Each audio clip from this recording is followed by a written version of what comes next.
আজকে সেই ছাত্র সমাজ তাদের অধিকার পাওয়ার জন্য রাজপথের মধ্যে নেমেছে। ওই ছাত্র সমাজকে পাখির মতো গুলি করা এটা নিশ্চিত একটা জুলুম আর অন্যায় ছাড়া কিছুই নয়। কথা বলুন ঠিক কিনা? আমাদের দেশের আগামী দিনের ভবিষ্যৎ ছাত্র সমাজ, যারা ভবিষ্যতে এমপি হবে, দেশের কর্ণধার হবে, মন্ত্রী হবে, দেশ পরিচালনা করবে, এই ছাত্ররা হচ্ছে দেশের মেরুদণ্ড। এই ছাত্র সমাজকে যদি আজকে দাবিয়ে দেওয়া হয়, পুরা দেশ আজকে ধ্বংসের মুখে নিপতিত হবে ইনশাআল্লাহ। আজকে সেই ছাত্র সমাজ তাদের অধিকার পাওয়ার জন্য রাজপথের মধ্যে নেমেছে। ওই ছাত্র সমাজকে পাখির মতো গুলি করা এটা নিশ্চিত একটা জুলুম আর অন্যায় ছাড়া কিছুই নয়। কথা বলুন ঠিক কিনা? একটা স্বাধীন দেশের মধ্যে এটা হতে পারে না। একটা ছাত্র ইউনিভার্সিটিতে পড়ে, শিক্ষিত ছেলে, তার মা বাবা কত আশা ভরসা নিয়ে তাকে লেখাপড়া করার জন্য পাঠাইছেন, সে তার অধিকার চাওয়ার জন্য রাজপথে নামছেন। তাই বলে মারতে হবে গুলি করে? তাই বলে তাকে পাখির মতো গুলি করতে হবে? স্পষ্ট জুলুম এগুলা। এটা কোনো সুস্থ মস্তিষ্ক বিবেক সম্পন্ন মানুষ করতে পারে না। বর্তমানে আপনারা দেখতেছেন আমাদের সমাজের মধ্যে কি দুরবস্থা চলছে। এগুলো দেখলে খুব কষ্ট হয়, এগুলো দেখলে আমাদের হৃদয়ের মধ্যে কষ্ট লাগে। আমাদের দেশ এত সুন্দর, স্বাধীন সুন্দর একটা দেশ, সুজলা সুফলা দেশ, যেই দেশ পাকিস্তানি জুলুমবাজদের থেকে আমাদের দেশের মুক্তিযোদ্ধারা, আমাদের দেশের দামাল ছেলেরা নিজের বুকের তাজা রক্ত দিয়ে স্বাধীন করেছেন। স্বাধীন একটা ভূখণ্ড তারা আমাদেরকে উপহার দিয়েছেন। অনেকেই শাহাদত বরণ করেছেন, ঈমান সহকারে যারা শাহাদত বরণ করেছেন, আমরা সবসময় দোয়া করি তারা শহীদ, আল্লাহ তাদেরকে জান্নাতের উচ্চ মাকাম দান করুন।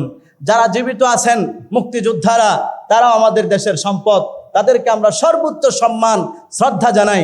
কারণ এই সমস্ত মানুষদের ত্যাগ তিতিক্ষার কারণেই আমরা আমাদের এই স্বাধীন দেশ পেয়েছি।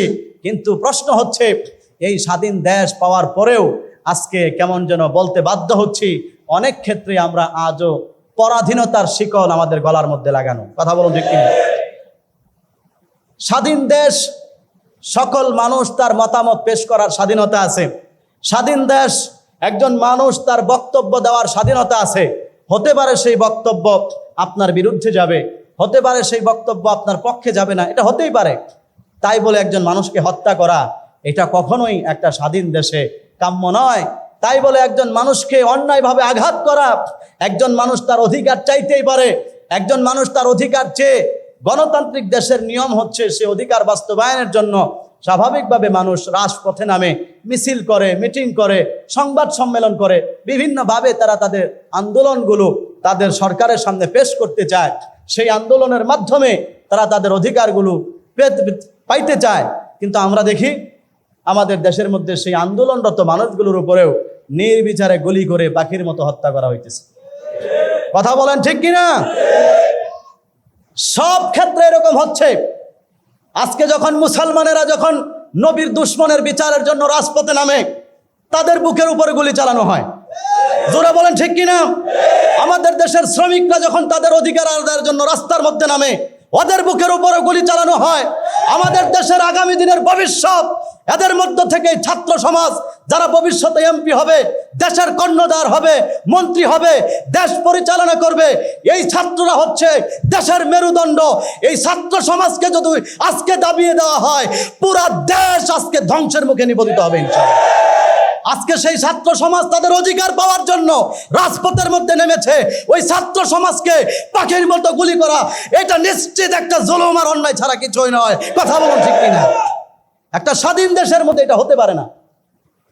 একটা ছাত্র ইউনিভার্সিটিতে পড়ে, শিক্ষিত ছেলে, তার মা বাবা কত আশা ভরসা নিয়ে তাকে লেখাপড়া করার জন্য পাঠাইছেন, সে তার অধিকার চাওয়ার জন্য রাজপথে নামছেন। তাই বলে মারতে হবে গুলি করে? তাই বলে তাকে পাখির মতো গুলি করতে হবে? স্পষ্ট জুলুম এগুলা। এটা কোনো সুস্থ মস্তিষ্ক বিবেক সম্পন্ন মানুষ করতে পারে না। অনেকে এখানে আমার মুসল্লিরা যারা আছেন, এখানে বিভিন্ন দলের মুসল্লি আছেন, আওয়ামী লীগ করেন, রাজনীতি করেন, অনেকে বিএনপি করেন, কেউ জামাতে ইসলাম করেন, জাতীয় পার্টি করেন। কিন্তু প্রশ্ন হচ্ছে, এই ইউনিভার্সিটির ছাত্রদের মধ্যে কি আওয়ামী লীগের গাইডজান তাদের সন্তানরা নাই ওখানে? জোরে বলেন আছে না নাই? যারা বিএনপি করে তাদেরটা নাই, যারা জামাত করে এদেরটা নাই, সবারই আছে। আমাদের সন্তান দল মত নির্বিশেষে বোঝার চেষ্টা করেন। আজকে অনেক সময় হয়তো আমরা ক্ষমতার মুহে অন্ধ হয়ে যাই। অনেকে ভাববেন যে হুজুর মনে হয় আমাদের দলের বিরুদ্ধে বলতেছেন, আমাদের ক্ষমতার বিরুদ্ধে বলতেছেন। না, আপনি যেই দল করেন আপনার দলকে আমি সম্মান জানাই, আপনি যেটাকে ভালোবাসেন সেটাকে করেন, কিন্তু আপনাকে মনে রাখতে হবে দলের আগেও আপনার একটা পরিচয় আছে। আপনি মানুষ, আপনি মানুষ, মানুষের মধ্যে বিবেক থাকা উচিত, ইনসাফ থাকা উচিত। সুতরাং ক্ষমতার মোহে পাগল হয়ে যা ইচ্ছা তাই কইরেন না, আল্লাহর কাছে জবাব দিতে হবে। আপনার পরিচয়, আপনি মুসলমান, আল্লাহর সামনে আপনাকে দাঁড়াইতে হবে, আল্লাহর সামনে হিসাব দিতে হবে, ইসলামের বিধিবিধানগুলোও মানতে হবে। আপনি যদি আপনার সেই দলের বিষয়কে এত প্রাধান্য দিলেন, দলের এক নেতার ডাকে সাড়া দিয়া আপনি ছাত্রের উপরে গিয়ে হামলা করলেন, লাঠিচার্জ করলেন, কিন্তু প্রশ্ন হচ্ছে আপনি কার উপরে করছেন? আপনার সন্তান তো ভবিষ্যতে ইউনিভার্সিটিতে পড়বে, আপনার ভাতিজা ভবিষ্যতে ইউনিভার্সিটিতে পড়বে, এখন আপনি তাদেরকে নির্বিচারে মারতেছেন, মনে করছেন আমার কিছুই হয় না।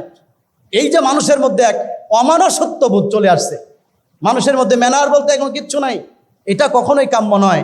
আপনি রাজনীতি করেন, আপনার যা ভালো লাগে করেন, আমার কোনো আপত্তি নাই, ওইটা নিয়ে আমার কোনো বক্তব্য নাই। আপনি যেটা করেন আমি সেটাকেই সম্মান জানাই, যে যেই দলের সেই দলের মানুষকেই সম্মান জানাই। কিন্তু প্রশ্ন হচ্ছে নিজের বিবেক, মনুষ্যত্ববোধকে জাগ্রত রাখেন।